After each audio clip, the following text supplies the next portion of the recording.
నమస్తే అండి. మేము రీసెంట్‌గా ఒక నర్సరీని విజిట్ చేశాము. ఇది మేము చూసిన బాపట్ల జిల్లా, గుంటూరు డిస్ట్రిక్ట్‌లోనే ఇది చాలా పెద్ద నర్సరీ. ఇది ఎండాకాలంలోనే దీని కండిషన్ చూసాము. చాలా బాగా మెయింటైన్ చేస్తున్నారు దీని ఓనరు. ఇక్కడ చూస్తే మనకి తోటకు సంబంధించిన మొక్కలు, మనకి పెసర్లంక సైడ్ చూస్తే అన్నీ పండ్ల మొక్కలు తోటలు వేస్తూ ఉంటారు కదా, ఆ తోటలకు సంబంధించిన మొక్కలు వేల సంఖ్యలో ఇక్కడ పెంచుతున్నారు. ఫెన్సింగ్ రిలేటెడ్ మొక్కలు అలాంటివి ఇక్కడ ఎక్కువగా పెంచుతున్నారు.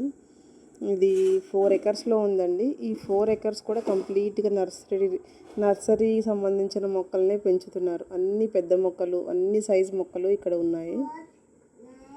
ఎవరైనా తోటలు ప్లాన్ ఉన్న వాళ్ళు ఈ నర్సరీని విజిట్ చేయొచ్చు. ఇది ఇక్కడ అన్నీ కూడా వేల సంఖ్యలో ఉన్నాయి మొక్కలు.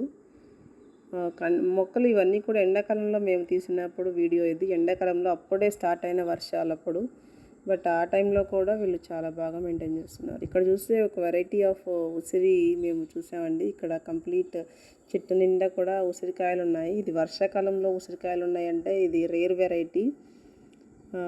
ఇది మేము టేస్ట్ చూసాము. దీని టేస్ట్ కూడా పుల్లగా లేదు, చాలా స్వీట్గా ఉంది. ఇక్కడ వీళ్ళ విశేషం ఏంటంటే ఈ నర్సరీలో ఆయన మొక్కలు ప్రతిదీ కూడా భూమిలో ఒకటి పాతుతాడు, దీని నుంచి అంటు కడుతూ ఉంటాడు. అది ఇక్కడ ఈ నర్సరీ యొక్క గొప్ప విశేషం. ప్రతి చెట్టుకి కూడా చెట్టు నిండా ఫుల్గా కాయలు ఉన్నాయి. ఇక్కడ అన్ని మొక్కలు చాలా వేల సంఖ్యలో ఉన్నాయి. అన్నీ కూడా మంచి ఆరోగ్యంగా హెల్తీగా ఉన్నాయి. ఇక్కడ ముఖ్యంగా అరటి మొక్కలు కూడా ఇస్తారు. మనకేంటంటే అరటి మొక్కలు ఏమి వాళ్ళు కాస్ట్ చేయరండి.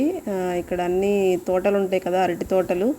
మనకి ఎవరైనా అరటి పిలకలు కావాల్సి ఉంటే మనం వెళ్ళి తవ్వుకుంటే సరిపోతుంది. మనకు కావాల్సిన పిలకలు మనకి తవ్వుకోవడానికి ఇస్తారు.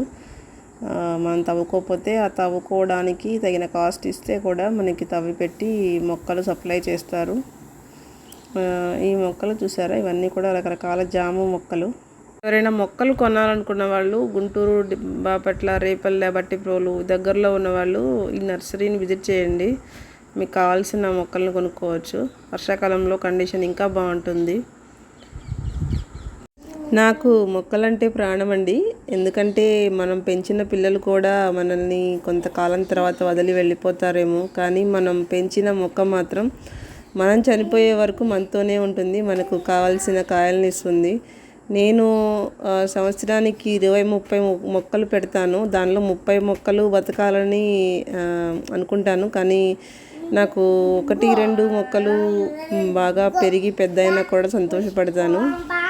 ఈ మొక్కల్ని చూస్తున్న ప్రతిసారి ఏదో తెలియని సంతోషం ఉంటుంది. దీనికి కాసిన కాయలైతే ఇంకా చెప్పనవసరం లేదు. ఆ సంతోషం మనం వర్ణించలేము.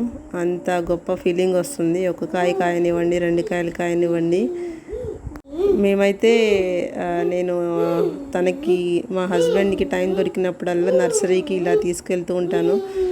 మాకు కార్లో ఎన్నైతే పడుతూ ఉంటాయో బ్యాక్ టిక్కీలో అన్ని మొక్కలు వేసుకొని అయితే వస్తాము. మేము ఈసారి రకరకాల పండ్ల మొక్కలు, కూరగాయ మొక్కలు కొన్నామండి.